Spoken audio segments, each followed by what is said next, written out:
Guys നമ്മൾ ഇന്നത്തെ video നമ്മൾ പരിചയപ്പെടുന്നത് ഇതാ ഇന്ത്യയിൽ ഞായറാഴ്ച അവധി ലഭിക്കാൻ കാരണമായ വ്യക്തി. സോ നിങ്ങൾക്ക് അദ്ദേഹത്തിൻ്റെ ഫോട്ടോ ഇപ്പോൾ കാണാം. ഒരുപാട് പേർക്ക് ഇതൊന്നും അറിയില്ല, പക്ഷെ നിങ്ങൾ ഇതൊക്കെ അറിഞ്ഞിരിക്കേണ്ടതായിട്ടുണ്ട്. അപ്പം ഞാൻ പൊതുവെ അധികം ശ്രദ്ധിക്കാതെ പോകലുണ്ട്, എന്നാൽ എന്തോ ഒരു ഭാഗ്യത്തിന് ഇത്തവണ ശ്രദ്ധിച്ചു.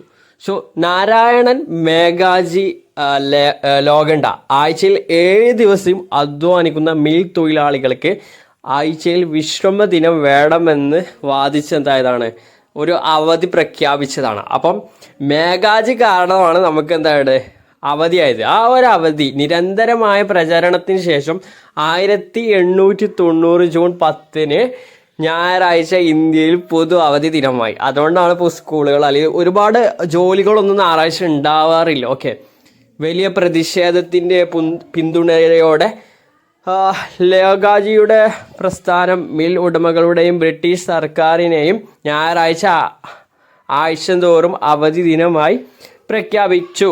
പിന്നീട് അത് രാജ്യമെമ്പാടും വ്യാപിച്ചു.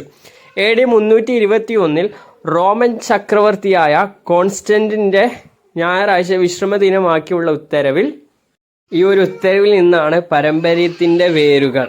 7 ദിവസത്തെ ആഴ്ചയിൽ ബാബിലോണിയൻ ജ്യോതിശാസ്ത്രത്തിന് സ്വാധീനിക്കപ്പെട്ടു. അങ്ങനെയാണ് നമുക്ക് ഞായറാഴ്ച ദിനം. അധികമായി ശ്രദ്ധിക്കാതെ പോയൊരു കണ്ടന്റ് ആണെങ്കിൽ പോലും ഞാൻ ജസ്റ്റ് ഒന്ന് എന്തോ ഒരു ഭാഗ്യത്തിൽ ശ്രദ്ധിച്ചു എന്ന് നിങ്ങൾ